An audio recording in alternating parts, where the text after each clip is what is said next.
It's been a really, really messed up week. Some days told you, some days better. La la la, la la la.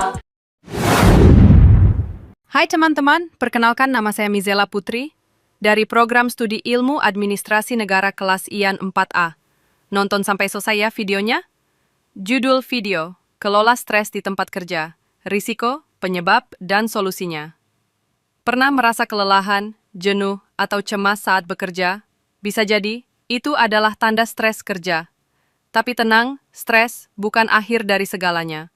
Dalam video ini, kita akan bahas apa saja penyebab stres, risikonya, dan bagaimana cara mengelolanya dengan cerdas. Sumber risiko dan stres. Berdasarkan Jurnal Nasional, ada beberapa sumber utama stres kerja. Pertama, beban kerja berlebihan. Saat tugas menumpuk dan waktu terbatas, tekanan jadi tak terhindarkan.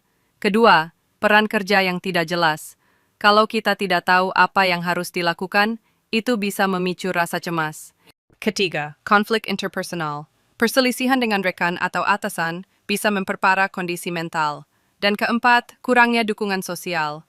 Lingkungan yang dingin dan tidak suportif bisa memperburuk stres. Dampak stres. Kalau dibiarkan, stres bisa berdampak serius.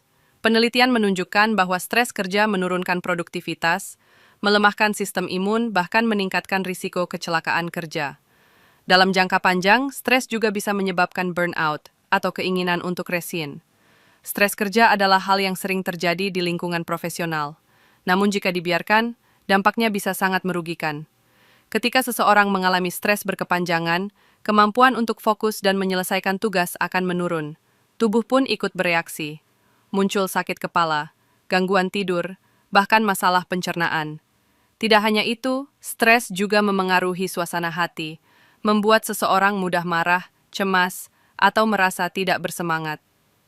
Dalam jangka panjang, hubungan antar rekan kerja bisa memburuk karena komunikasi yang tidak sehat dan emosi yang tidak stabil. Bahkan, keinginan untuk resign atau meninggalkan pekerjaan bisa muncul karena merasa tidak mampu lagi bertahan. Lebih berbahaya lagi, stres dapat menyebabkan hilangnya konsentrasi, yang berisiko menimbulkan kecelakaan kerja, terutama di lingkungan kerja yang menuntut kewaspadaan tinggi. Oleh karena itu, penting bagi setiap individu dan organisasi untuk memahami dampak stres dan segera mengambil langkah untuk mengelolanya. Strategi mengelola stres. Untungnya, stres bisa dikelola. Berikut strategi yang terbukti efektif menurut jurnal ilmiah. Yang pertama itu relaksasi sederhana, seperti teknik pernapasan dalam, meditasi ringan, atau sekadar istirahat 5 menit. Yang kedua, pelatihan coping. Organisasi bisa mengadakan pelatihan manajemen stres untuk karyawan. Yang ketiga itu, dukungan sosial. Suasana kerja yang ramah dan terbuka sangat penting untuk menurunkan tekanan mental. Keempat, penyesuaian beban kerja.